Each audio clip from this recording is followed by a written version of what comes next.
Howdy everyone, it's me once again, the one and only Kilverdan. And today, I have yet another Kung Fu movie to review for you folks. And this one is titled Shaolin Quick Draw. And I have this film on a double feature pack right here folks. So I figured I would review this because I really enjoy these movies. I like Kung Fu stuff.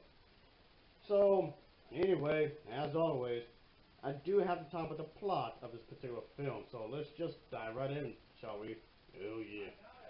So here we go. For this particular film, folks, it's definitely one of those movies that really does attempt to have a mixture of martial arts, the Chinese martial arts, along with the Western type movies. Like like as in cowboys kind of stuff, I mixed together with this kind of thing.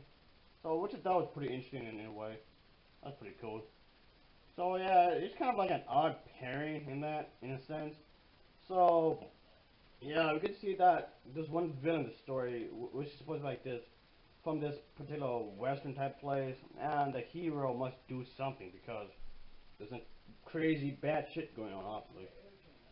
But anyway, in this particular film, is that yeah, of course there's gonna be some interesting stuff going on. By which I mean is that basically, yeah, there's this dude named Richard, and he's this particular criminal, whom, as I was saying a few moments ago, folks. So the villain of the story is trying to come across as a priest, going around as far as to lug around this big old cross with him everywhere he goes. His travels have led him to China, of course, and then there's this gang of Japanese thieves. After he helps the thieves to rob a train, they pretty much leave him for dead to make off with some good treasures. So he's rescued by, I guess you can say, the hero of the story, so to speak. Like I was saying, some crazy stuff goes on here, folks. So together, the two of them track down this particular gang and trying to get this treasure, which eventually leads to like a showdown in this ghost town kind of a place.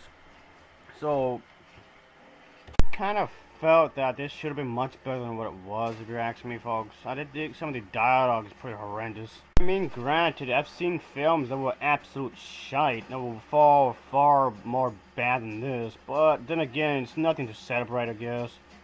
And the dubbing's pretty bad, too. I didn't like the dubbing. The fight scenes are pretty okay, I guess. I keep finding this film being packed with this other Kung Fu movie, which I might review later, maybe. I didn't necessarily hate the soundtrack they used for this film, but at the same time, it is so generic that it's pretty forgettable. Let's just say that. So, I guess it could have been better than what it should have been. I didn't absolutely hate this film because I felt like it had its moments. There's a few moments here and there I did like, but still. He's not exactly the most pleasant person ever, because he does have a personality overall. So in this particular movie, let's just say that one thing leads to a particular, leads him to this particular place. I mean, you see the hero of the story is this Asian character. This Asian character is, of course, supposed to be the whole idea. He knows he's an expert in martial arts. So with this particular film, I guess you can say is that it's, I don't want to say it's horrible. I don't want to give away too much, really, but Yeah, it's not exactly the best example of a martial arts film. Yeah, it's not the worst either. I've seen far worse than this, and I've seen better. I kind of feel like maybe this movie plays too much by the numbers, by which I mean it plays it too safe. I didn't necessarily hate this movie, mind you. Just keep in mind it's something I'm not going to be watching over and over again. Just so you know, folks. So there's that. Yeah. yeah, it's not. I mean, it's not the worst thing I've seen. I'll say that. I mean, I did think some of the acting is a bit hokey, especially from the American actors in here. Yeah, but I did think it's pretty interesting seeing some American actors in a Chinese kung fu kind of movie. That was a bit different.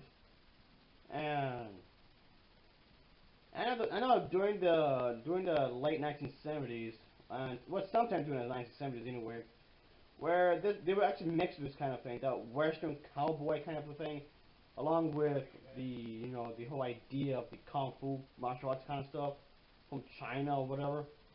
This wasn't the first movie that did that. They've done that before with other movies.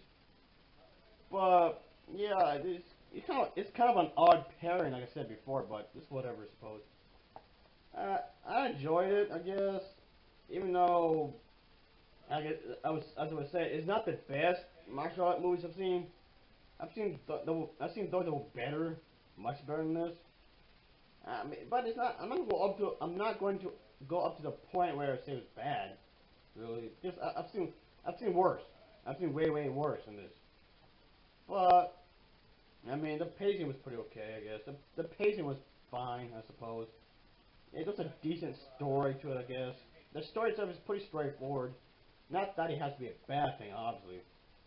But I guess if I have nothing else to do, I guess I'll just give this movie another shot. I suppose, no pun intended. Here's the cover. If I have nothing else to do, I guess I'll just pop it right back in and watch it. But anyway, this kung fu movie, this martial arts film, it gets an overall rating of a 5.8 out of 10. It gets a 5.8 out of 10 for me. And of course, as always, thanks for watching. Take care. See ya. Oh yeah.